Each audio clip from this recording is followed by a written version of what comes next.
Bonjour les amis, ce n'est qu'un début, le combat continue. Donc nous sommes à la deuxième journée du bras de fer entre la plupart des syndicats, sauf la CFDT et l'UNSA, et le gouvernement.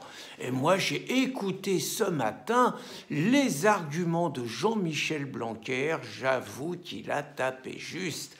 Il a dit que si le gouvernement n'était pas courageux, il aurait pu ne rien faire, mais qu'il était obligé, parce que c'était sa responsabilité, de penser à l'avenir de nos enfants et de nos petits-enfants, et que c'est pour ça qu'il prenait le risque de l'impopularité et des blocages. Et ben moi là je dis chapeau, parce qu'effectivement on a un gouvernement, il pense tellement à nos enfants et à nos petits-enfants qu'il organise méthodiquement le grand remplacement de population pour que les nôtres, nos enfants et nos petits-enfants y soient rapidement minoritaires dans leurs écoles, dans leurs villes, dans leur pays.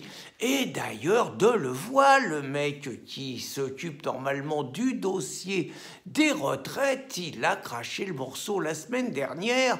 Il s'occupe pas seulement des retraites, il explique que pour équilibrer le régime, il faut 50 millions d'Africains. Il n'a pas dit Africains, mais il a dit qu'il y en avait marre des amalgames contre les musulmans et tout, donc le message était clair.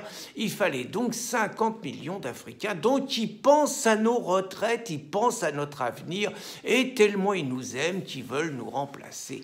À part ça, le scénario, maintenant, on le connaît à peu près. Le gouvernement ne sait pas où il va. En même temps, Choupinet annonce que lui, il ne s'appelle pas Juppé et qu'il ne reculera pas.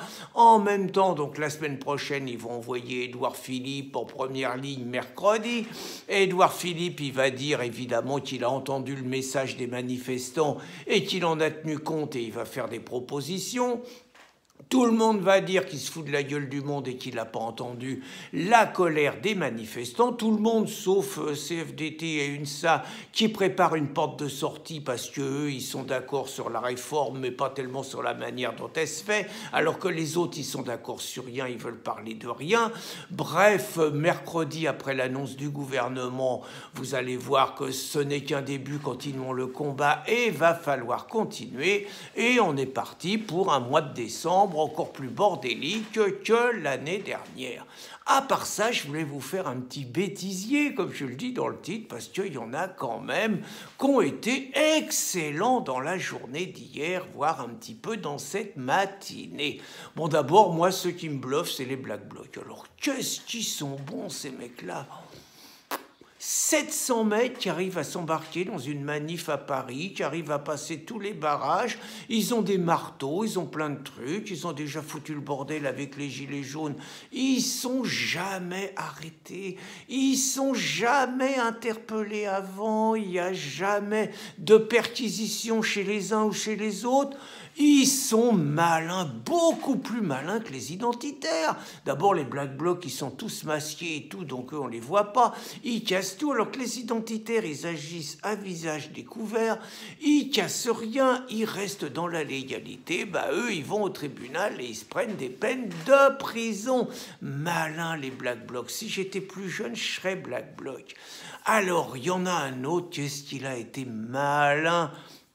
C'est le Darmanin. Le Darmanin, certains l'appelaient le Darmalin, ouais, facile, parce que c'était une allusion au fait qu'il a été suspecté à plusieurs reprises d'échanger, on va dire, des services que son positionnement politique pouvait permettre contre des services sexuels. Mais il a toujours été relaxé, ça n'a jamais été prouvé, rien. Et donc hier, il s'est pointé sur le plateau de télévision avec sa maman. Bien joué les communicants et tout. Moi je propose que Marlène la prochaine fois elle vienne avec sa grand-mère, son grand-père ou Sibeth ou n'importe qui ou la Belloubette, le grand-père ça va être difficile. En tout cas il faut franchir une génération, mais bien joué le coup de la maman, bien joué Darmalin.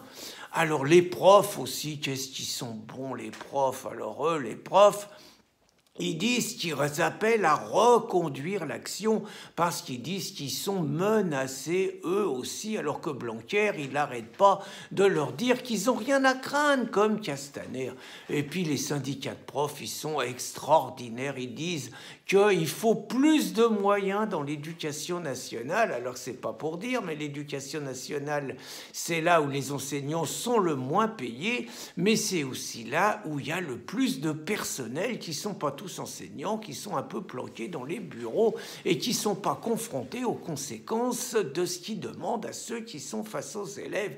Puis tout le monde sait que dans l'éducation nationale, le principal problème, c'est que les profs, pour beaucoup, ceux qui sont dans les endroits difficiles, et il y en a de plus en plus, ils en peuvent plus de l'indiscipline des élèves, ils en peuvent plus des agressions, ils en peuvent plus du bordel qu'il y a à l'école, ils en peuvent plus de la lâcheté de leur hiérarchie, ils en peuvent plus de l'impunité des petites racailles qui foutent le bordel, ils viennent à l'école avec la chiasse parce qu'ils ont peur d'être agressés, tout le monde le sait. Mais non seulement les syndicats enseignants ils disent rien, mais en plus, et soutenu par beaucoup de profs qui sont quand même pour beaucoup d'entre eux des abrutis, soutenu donc par les syndicats enseignants qui réclament toujours la régularisation des clandestins, toujours plus de sans-papiers, la scolarisation de tout le monde, ce qui évidemment fait partie de leur mission de syndicalistes qui doivent défendre leur mandat. Autrement dit, les syndicats enseignants, plus il y a le bordel dans l'école et plus ils demandent les conditions pour que le bordel s'accroît sans jamais citer les causes du bordel. En gros, de plus en plus d'enfants qui ne sont pas nés en France, qui ne parlent pas français, qui ne respectent pas les codes et qui rendent impossible les cours dans les écoles, encourageant beaucoup de personnes de gauche, par ailleurs, à mettre leurs enfants dans l'école privée tout en défendant l'école laïque. Mais dans le bêtisier, un des meilleurs, ça a été mon Jean-Luc Mélenchon. Alors lui, il était à Marseille. Maintenant, il ne jure plus que par Marseille. Puis l'intérêt, c'est qu'à Marseille, c'est la vedette. Donc Jean-Luc, alors lui, il en a sorti une bonne sur Marine, parce que nous, on avait des fondamentaux quand même.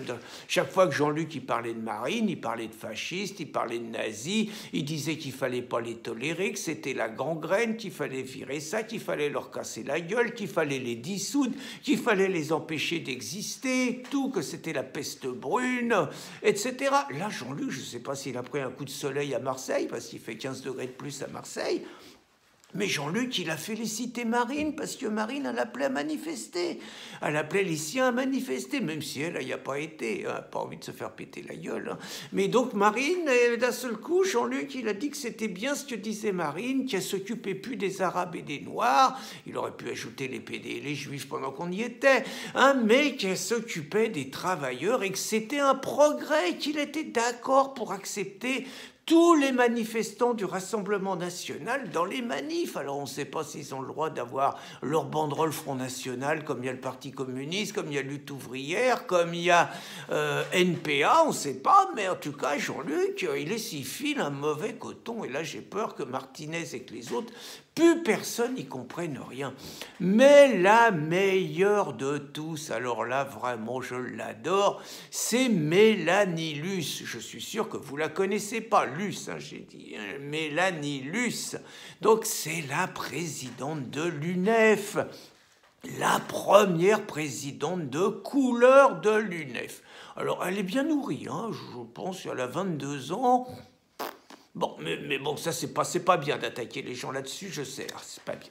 Bon, et puis, c'est une excellente, alors elle n'est pas sectaire du tout, elle a signé l'appel du CCIF pour aller manifester pour la défense du voile et contre l'islamophobie. Par contre, elle a dit aussi qu'elle irait plus jamais à CNews tant que l'infâme Zemmour, il allait siéger.